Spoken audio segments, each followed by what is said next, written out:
Lugina e lumit Vjosa vijon të mbetet një nga destinacionet më të rrejse për turizmin e aventurës në vend. Raftingu, si një nga sportet më të preferuara për adrenalin, po tërheq gjithnjë më shumë vizitor vendas dhe të huaj. Operatorët turistik kanë standardizuar këtë aktivitet, duke garantuar kushte sigurie dhe organizim profesional për të gjithë pjesëmarrësit. Sipas operatorit të turizmit, Julian Elezi, raftingu në Vjos zhvillohet mbi baza të mirë përcaktuara, duke ofruar një eksperiencë të sigurt dhe të kontrolluar.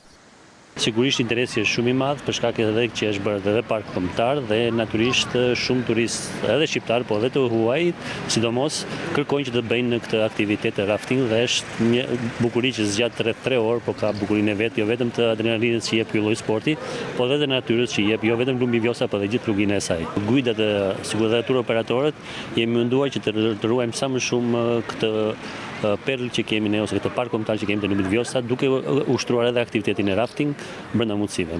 Turët zakonisht vendoset një tur që bëhet nëpërmet, bëhet edhe një tur në Kolsyr, por mund të alternohesh që të mund të bësh edhe 2-3 ditë, duke filluar që nga kufiri i lumit Vjosa e deri të vazhdosh deri në Tepelen, po sepse jo edhe në delta.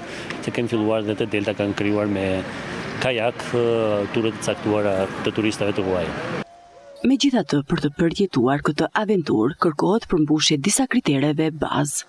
Gjithë turët operatorë që janë nëpërmet kanë krijuar eksperiencën e vet dhe në ana e sigurisë, po sigurisht edhe të pajisjeve që ju duhet për të ushtruar këtë aktivitet janë të kompletuar dhe mund ta ushtrosh këtë aktivitet brenda sigurisë plot. Normalisht lejohet që nga mosha 10 vjeç deri në 84-85 vjeç, po jesh në fizikisht është shumë mirë, por nuk ka një kufizim tjetër dhe sigurisht edhe pesha, nëse kalon 120 kg ose të paktën 130 kg nuk lejohet që të bësh rafting.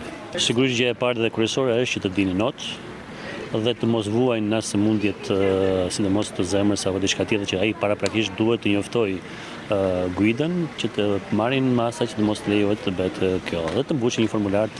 Raftingu në lumin Vjosa nuk është vetëm një sport, por një mënyrë për të eksploruar natyrën e paprekur dhe për të promovuar turizmin e qëndrueshëm, duke kthyer këtë zonë në një pikë referimi për aventurierët vendas dhe të huaj.